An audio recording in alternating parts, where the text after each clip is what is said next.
നാഞ്ചിനാട്ടിലെ മലകൾക്കരികിലെ നെൽവയലുകൾ തേടിയുള്ള പതിവ് യാത്രക്കിടയിൽ കോണം എന്ന സ്ഥലത്തെ ജലസേചനത്തോടിന് സമാന്തരമായുള്ള റോഡിലൂടെ ഞാൻ മുന്നോട്ട് പോയി. എല്ലായിടത്തും നെൽവയലുകൾ. നല്ല ശക്തമായി കാറ്റ് വീശുന്നു. അത് വയലേലകളിൽ അലകൾ തീർക്കുന്നു. പച്ചപ്പിൻ്റെ സമുദ്രം. മുന്നിലെ അമ്മൻ കോവിലിൽ കയറി അവിടുത്തെ ആൽമരച്ചുവട്ടിൽ വിശ്രമിക്കാം എന്ന് കരുതി. അടുത്തെത്തിയപ്പോൾ അമ്പലത്തിൻ്റെ ഇരുമ്പ് ഗേറ്റ് അടച്ചിരിക്കുന്നു. തോടിനോട് ചേർന്ന് തന്നെയുള്ള ആ റോഡിലൂടെ പിന്നെയും മുന്നോട്ട് പോയി. എൻ്റെ ഇടതുവശത്തായി തോടിനപ്പുറം നെൽവയലുകളും തെങ്ങിൻ തോപ്പുകളും അതിനുമപ്പുറം ഉയരം കൂടിയ മലകളും. പനയുടെ തടികൾ കുറുകെയിട്ട് നിർമ്മിച്ച ഒരു നടപ്പാലം കണ്ട ഞാൻ അതിലെ നടന്ന് മറുകരയിലെത്തി വയൽവരമ്പിലൂടെ നടത്തം തുടർന്നു. പെട്ടെന്ന് വയലുകൾക്ക് നടുവിലായി എൻ്റെ മുന്നിൽ ഒരു കരിങ്കൽ മണ്ഡപം തെളിഞ്ഞു വന്നു. ഞാൻ അത്ഭുതപ്പെട്ടുപോയി. അവിടേക്ക് നടന്നു.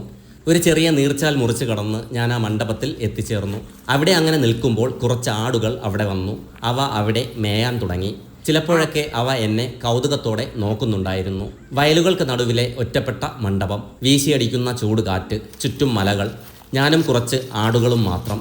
വീടുകളോ മനുഷ്യരോ ദൃഷ്ടിയിൽ പോലും ഇല്ല.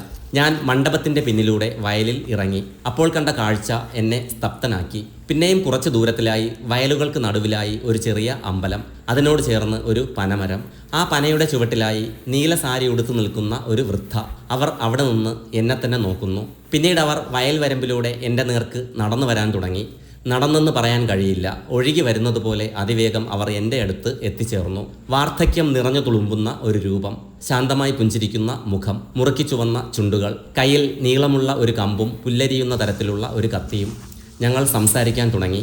ഞാൻ ആ സ്ഥലത്തിൻ്റെ പേര് അവരോട് ചോദിച്ചു. ആ സ്ഥലത്തിൻ്റെ പേര് കരടിക്കോണം എന്നവർ മറുപടി പറഞ്ഞു. അത് കഴിഞ്ഞ് ഞാൻ ദൂരെയായി വയലുകൾക്ക് നടുവിൽ കാണുന്ന ആ അമ്പലത്തെക്കുറിച്ച് ചോദിച്ചു. അപ്പോൾ എന്നോട് അവിടെ പോയി വരാൻ അവർ പറഞ്ഞു. ഞാൻ വയൽ വരമ്പിലൂടെ ആ ചെറിയ അമ്പലം ലക്ഷ്യമാക്കി നടന്നു. പ്രതിഷ്ഠ ഒന്നും തന്നെ ഇല്ല. ഇരുളും നിശബ്ദതയും. ചിലപ്പോഴൊക്കെ അവിടുത്തെ പനയുടെ ഓലകളിൽ കാറ്റ് പിടിക്കുന്ന ശബ്ദം കേൾക്കാം. പിന്നെയും നിശബ്ദത. അവിടെ നിന്ന് ഞാൻ ആദ്യം എത്തിയ മണ്ഡപത്തിൻ്റെ ഭാഗത്തേക്ക് നോക്കി. വൃദ്ധയും ആടുകളും അവിടെയില്ല. പ്രതിഷ്ഠയുമായി ബന്ധപ്പെട്ട് എന്തെങ്കിലും ഉണ്ടോ എന്നറിയാൻ ഞാൻ അവിടം സൂക്ഷ്മമായി നോക്കാൻ തുടങ്ങി. ശ്രീകോവിലിൻ്റെ കരിങ്കൽ കവാടത്തിന് മുകളിലായി കുറച്ച് ശില്പങ്ങൾ കൊത്തിവെച്ചിട്ടുണ്ട്. ജീവിതത്തിൽ ആദ്യമായാണ് ഇങ്ങനെ ഒരു സങ്കല്പം ഞാൻ കാണുന്നത്. ഒരു പാമ്പ്, അതിൻ്റെ ഇരുവശങ്ങളിലുമായി 4 തവളകൾ. തവളകൾക്ക് നമ്മുടെ പ്രശസ്തമായ ക്രേസി ഫ്രോഗിൻ്റെ അതേ മുഖം, അതേ ഭാവം. പാമ്പിൻ്റെ വലതുവശത്തുള്ള 2 തവളകൾ നാദസ്വരം വായിക്കുന്നു. നടുവിൽ അത് ശ്രദ്ധിക്കുന്ന പാമ്പ്. ആ അവസരം മുതലെടുത്ത് പാമ്പിനെ പിടിക്കാൻ ശ്രമിക്കുന്ന 2 തവളകൾ പാമ്പിൻ്റെ ഇടതുവശത്ത്. ഇങ്ങനെയൊരു സങ്കല്പം എന്നെപ്പോലെ നിങ്ങൾ ആരും തന്നെ ഇതുവരെ കേട്ടിട്ടുകൂടി ഉണ്ടാകില്ല. പിന്നെയും വിചിത്രമായ ചില കാര്യങ്ങൾ കൂടി അന്നവിടെ സംഭവിച്ചു.